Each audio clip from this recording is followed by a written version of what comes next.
Everything is turning around. Everything is turning around on my side. I can see everything turning around. Everything is turning around. Everything turning around for my good. I can see everything turning around. Everything turning around. Everything turning around for my good. Hallelujah. We can see everything turning around for our good. God is giving us a lot of revelation through His word. He wants us to be saved. He doesn't want us to perish. He doesn't want us to face a wrong destination, a wrong eternity. He wants us to be ready. He wants us to make it to heaven. So that's why He's telling us that we need to live a holy life. We should not live in sin. We should obey the word of God the way it is. We should obey the word of God, to be the doer of the word of God, so that on that day we will not hear the bad. Jesus is coming, but He's not coming for everybody. He's coming only for those that are ready, those that are ready for Him. This is the time to make ourselves ready for the coming of our Lord Jesus. Hallelujah. We'll be talking about grace today. What is grace? What is grace for us? Grace is, according to the Bible, you should not take the grace for granted. We should not say that we are living by the grace of God. There is no condemnation for us. Our Lord Jesus already paid the price. Yes, we know our Lord Jesus paid the price. He paid the price for us to repent in our sin. He paid the price for us to amend our ways. He paid the price for us to prepare ourselves. He did not pay the price for us to continue in sin, as the others are saying, as other people are saying that yes, we are living, we are in the time of grace. What are you using grace for? Are you using grace for granted? Or are you using grace for your own salvation? This message is not for everybody. It's for a particular person that God wants to hear this message. And that person will connect in the right time to hear this message. So, if it's not for you, God will not make you to get closer to this, across to this, will not make you to get across to this video. So, I will not be surprised if it's only one person that will view it, because this person is the right person. Look at the time. I was not supposed to do it, but it was in my heart that I have to do it, because the person is waiting. The person is waiting, and I don't want to sin against God by disobeying the word of God. Hallelujah. As I say, we'll be talking about grace. The question I want to ask is, can a safe person, hallelujah, can a safe person commit sin and remain safe? Like many people say that we live by grace, we are in the time of grace. Our Lord Jesus already paid the price here. Did He pay the price for us to continue in sin? We are here, we call ourselves Christian, we call ourselves born again, but are we living according to the word of God? The Bible is telling us that it's going to be very short. I just a word that will make you to think before you go to sleep and check your life, because Jesus is coming. He can come anytime. Many people, I was in Africa, many people die, and most of them, they die while they are sleeping. They went to sleep and they never wake up, they die. What if they die and they did not prepare themselves before they go to bed? What if they die, they did not repent enough because they knew that, oh, tomorrow is another day. Tomorrow, maybe they have plan, but they don't know. The Bible is telling us that think about today. Tomorrow is not your own, because tomorrow it might not come to you. So when you have the opportunity, you spend your day well spent. Make sure before you you go to bed. I don't know which country you'll be joining from. I don't know the time different, but this message is for you to think. The Bible is telling us in Titus chapter 2, verse 11. Verse 11 to 12. I'll just take few of your time to listen, and then that's it. I make my day, because I know that, yes, I've give the message to the right person that is listening. Hallelujah. It says, for the grace of God that bringeth salvation has appeared to all men, including you and I. We have the grace of God in us. Is not a lie about it.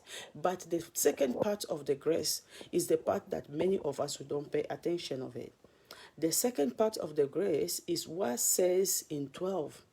Because when you read only 11, that say the grace of God, the grace of God that brings salvation has appeared to all men. That is another truth. Yes, it's appeared to all men. That's why Jesus Christ died for all of us. Jesus went to that cross for not just for one person, but it's for all of us. But it's not for us just to take it for granted, because part 2, it says on 12, teaching us that denying ungodliness and worldliness lust, we should live righteously and godly in this present world. Why did God say we should live righteously in this present world? Because he knew that the enemy will introduce so many evil. He will introduce worldliness through all this worldly fashion. He will introduce through all this worldly fashion. He will bring nakedness inside the church. People, in the name of fashion, people will be dressing half naked. You'll be dressing half naked just to bring abomination inside the church. That's why he said in this present world to deny ungodliness. You see, when I read this Bible verse, at time I ask myself, I've been Christian for so long, but it's like I never read this Bible verse. It's like I never get across to this Bible verse. He said, teaching us. So the grace of God it did not just appear and bring salvation. It brings salvation for those who accept the teaching of denying all the ungodliness and unrighteousness and the worldliness. You see, when you talk about the worldliness, it's talking about the things of this world. The things of this world, the people sometimes you say, oh, it's not mentioned in the Bible, It's not bad, it's not this one, but on that day of judgment, we know that, yes, it has been mentioned in the Bible several places. If you go to say 1 John chapter 2, verse 15, what is that telling us? It says, love not the world, neither the things that are in the world. The things. He said the things that are in the world. That means there's a lot of things that in the world is not supposed to be for the children of God. It's not supposed to be for us. That's why in the book of Titus 12, he said, the grace of God is there to teach us how to deny all this ungodliness and unrighteousness and worldliness. Worldliness and the loss of this world. The loss that we follow the fashion of the world. The children of God are following the people in the world. Today, there's no difference. You go to church, you enter some church, you don't even know the difference between. The only difference that you see in that church and the nightclub is that church is the daytime and the nightclub, of course, in the nighttime, and also that they don't have physical beer, but they have spiritual beer that is making them to be drunk spiritually, deep in sin, because everything that is happening in the nightclub is happening in the church. It's happening in the church. Many people in the church, they smoke secretly, they drink secretly, they do fornication secretly inside the church. They do everything. They dress naked, they dress the same thing. So where is the difference now? Where is the difference between light and darkness? In the name of grace, all this is happening in the body of Christ. Is happening. He said to deny. And love not the world, neither the things that are in the world. If any man love the world, the love of the Father is not in him. That's simple.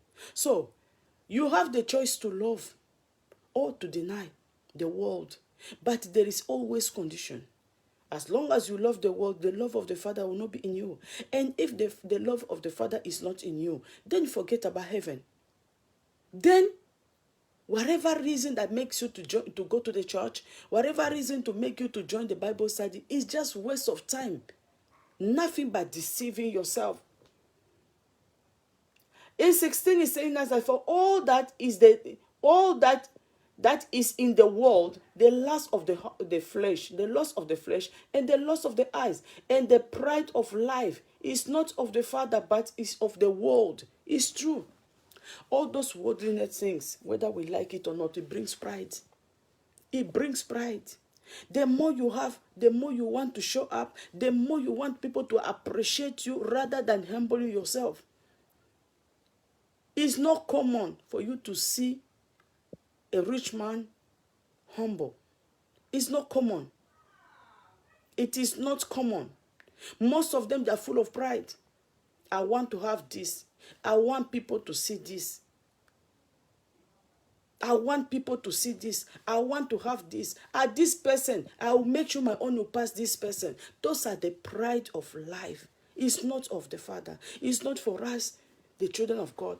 That's why you see the grace of God that brings salvation appear to all man to see what? In Titus 2, in chapter 2, verse 12, it says, teaching us that denying ungodliness and worldliness lust, we should live soberly, righteously, godly in this present world. We are talking about this world that we are living. So many things that is happening. Today, if you see a pastor that doesn't drive a good car, expensive car, if you see a pastor that he doesn't have a church that is full, it's not called by God. He's not called by God. What makes you believe that that pastor is not called by God just because he doesn't have an expensive car? That's just that because his church is not decorated as other people.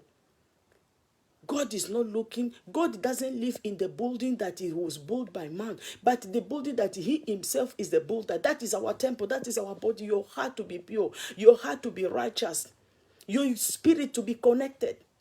When the Bible is telling us that love not the world, neither the things of the world. If you love the world, the love of the Father is not in you. So many people, all those so-called preachers, they show up with all those expensive cars, all those jets.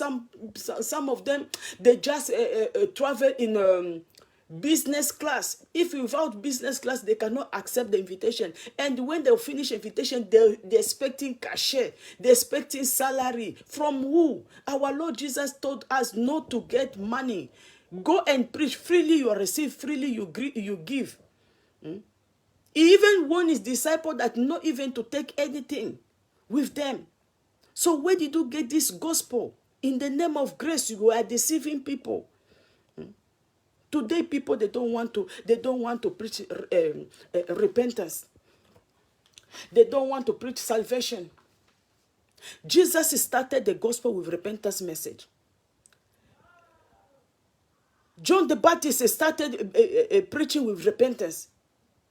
He said, repent. The kingdom of God is at hand. Jesus came to the same preaching. He said, repent. Seek ye first the kingdom of God. The rich shall be added unto you. If God wants you to be rich in this world, you'll be rich. But he said, your is rather be in heaven.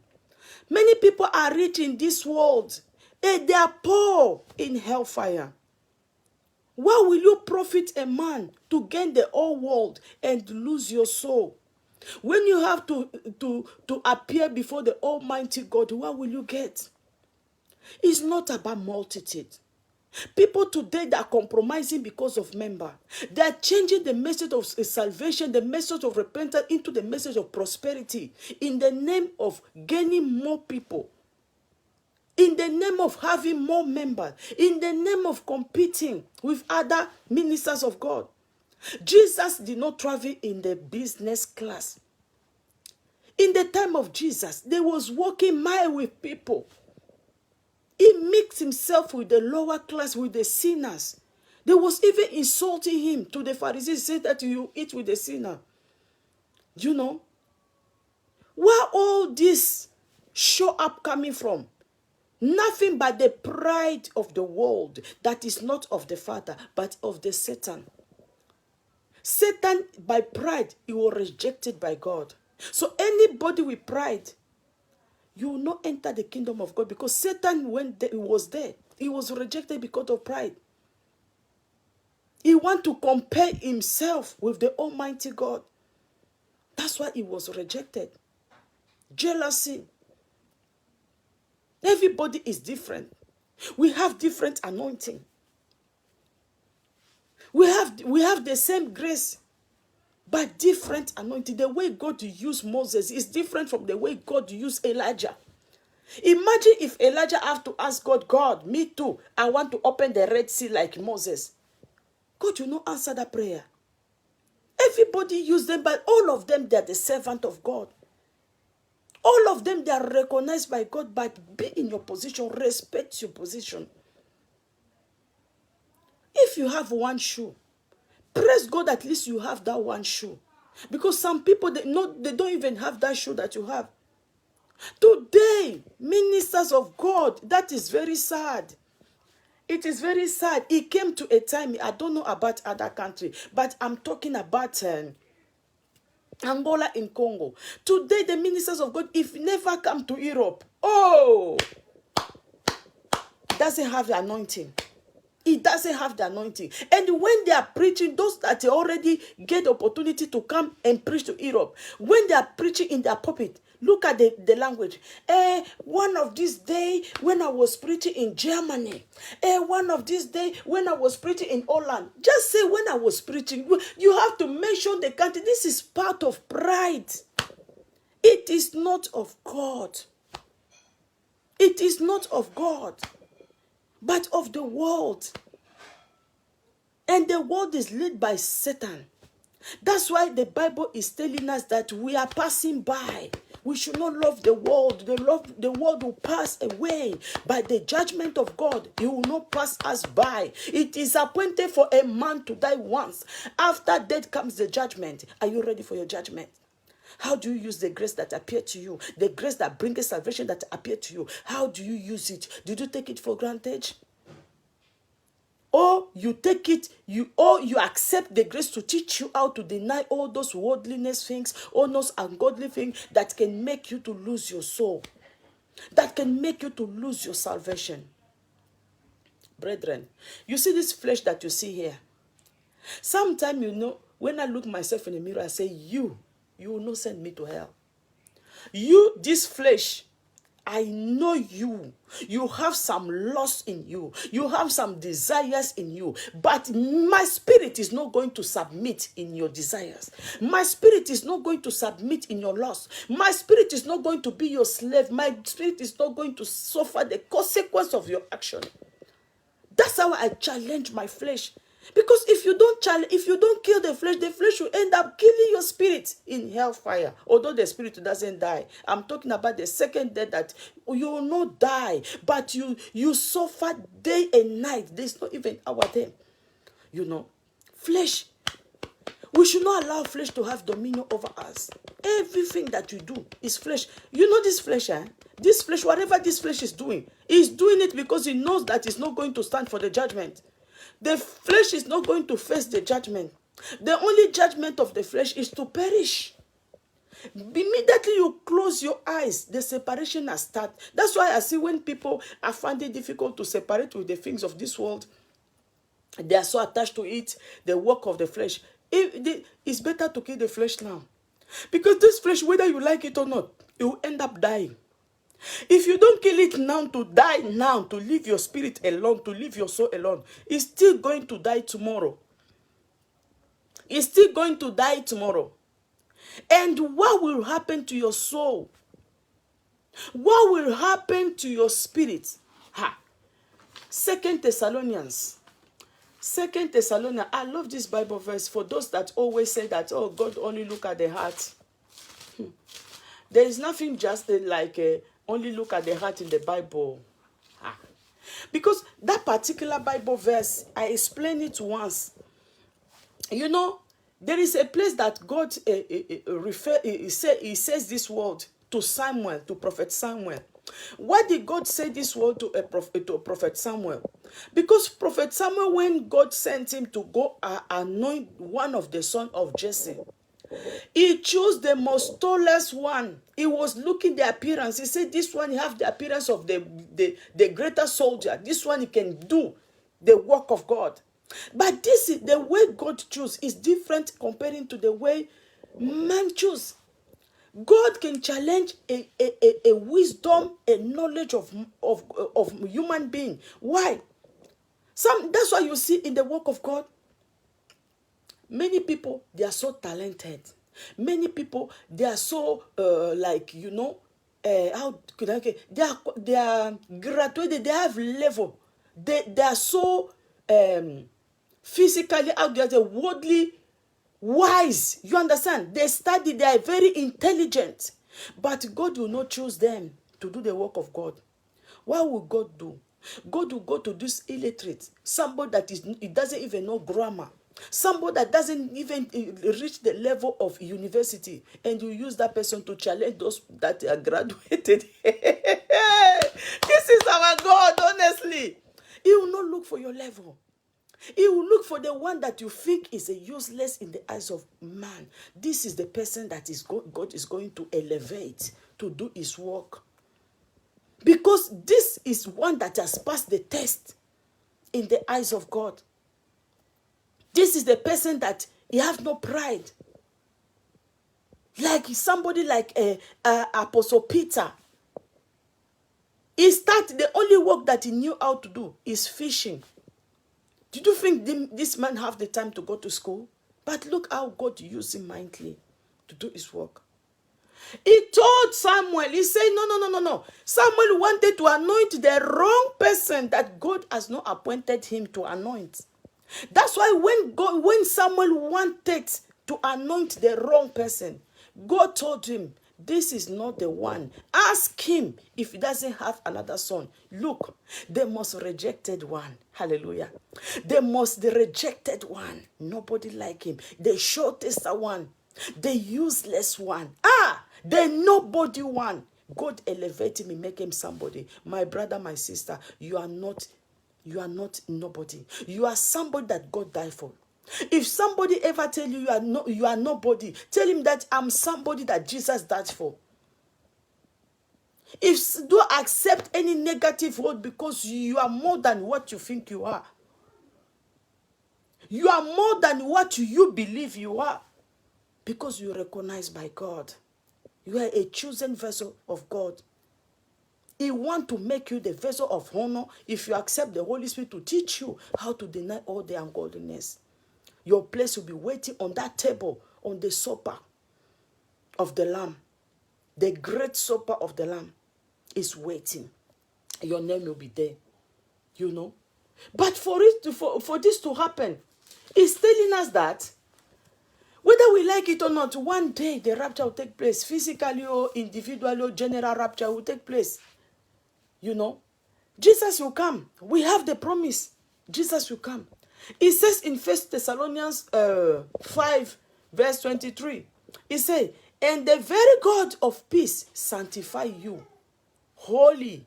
And I pray God, listen to this, I pray God, your whole spirit and soul and body be preserved blameless.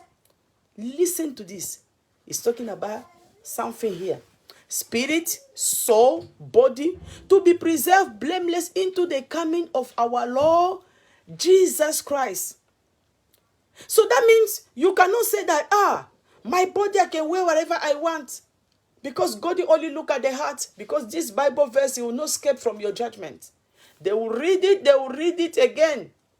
They say, what about the part that say your body and your spirit and your soul to be preserved blameless? And some people say that, the things that, the things that affect our soul and our spirit, sometimes it's not just the dressing through our body. The dressing through our body, it affects also our soul.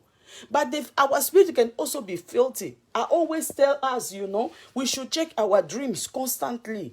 What kind of dream that you having? How do you know your relationship with God is through your dream? How do you know your relationship with God is broken or still standing? Is through your dream. You understand? Your dream will define whether your spirit is clean or not. Because believe me, whether you like it or not, if your body is right and your spirit is not clean, there is no heaven. Listen to what the Bible says in 2 Corinthians. 2 Corinthians 7, verse 1. It make me, when I'm praying, I don't only pray for those things that I know, even the one in my dream. Even the one in my dream, I pray for it. Hallelujah. Listen to what the Bible say. Listen to what the Bible says in 2 Corinthians 7, verse 1. It says, having therefore these promises, we have the promise to make heaven. We have the promise to be raptured. We have the promise to be raptured. We have the promise to make heaven. But listen to what it's saying. Even though you have this promise, dear beloved, you have the promise that Jesus is coming to take you. Even though you have this promise, if you're not clean, let me read it all so that you understand. Having therefore this promise, dear beloved, let us cleanse ourselves. You see? Let us cleanse ourselves from all filthiness of the flesh. It did not end there. Although we have to kill the flesh, although we have to work out to remove the work of the flesh in our life, but also we should not neglect our spirit. It says, let me repeat, having therefore these promises, dearly beloved, let us cleanse ourselves from all filthiness of the flesh and the spirit. After cleansing yourself from the heavy filthiness of the flesh, that is have to do with your appearance, your body, and the spirit that have to be with your inside, your heart, your mind, everything that is polluting you. Then it says in the last one, it said, perfecting holiness in the fear of God. That means you have to perfect holiness with the fear of God. You cannot just say you are in the holiness and you don't fear God. How do you fear God? By doing what God like. By denying all those things that doesn't please God. That is the fear of God. That is the fear of God in us. Obey Him. So, as I say, I'm not going to take much of your time. I believe the message that God wanted to communicate with you, wanted you to hear before you go to bed, is to check your life. Repent. The best prayer is to pray like that. Father, have mercy on me. Forgive me every sin that I commit in my dream. Any evil covenant that I made with the devil in my dream. By eating in the dream with unknown people. By drinking in the dream. Any covenant I made with the witches and wizards by eating and drinking in the dream. Father, let the blood of the new covenant to break that old covenant of Satan in the name of Jesus. Every covenant I made with the marine power, Father, by the power of the new covenant in the blood of Jesus, break those old covenants in my life in the name of Jesus. Father, in the name of Jesus, forgive me and break every evil covenant that I made with familiar spirit. You always see dead people in your life. Somebody that in your dream, somebody that has died long time ago. You always see yourself talking to them. There's no connection between the dead and the living, but you always have connection in your dream. That is not from God. If you have any covenant that you made with that person or those people, knowingly, unknowingly, plead the blood of Jesus to break that covenant. The blood of Jesus is the blood of the new covenant that He came to break all those covenants that our ancestors have done that we are paying the consequences today. Break it. Pray this prayer. Say, Father Lord, according to your word in 2 Corinthians chapter 7 verse 1, that even though I have this promise of you are coming to save me, that the grace of God appeared to me, that brings salvation appeared to me. Father, cleanse me from every filthiness in the flesh, every filthiness in my flesh, every filthiness in my spirit, so that I can perfect the holiness with the fear of God, so that I can be in the standard that you want to use me, so that the 1 Thessalonians 5:23, it will be accomplished in my life. On that day, I will be preserved blameless, my soul, spirit, and body. You will be preserved blameless for your coming in the name of Jesus. May the Lord bless you for having time to listen to me. May the Lord bless you. more grace to all of us, and obedience to the word of God. Shalom.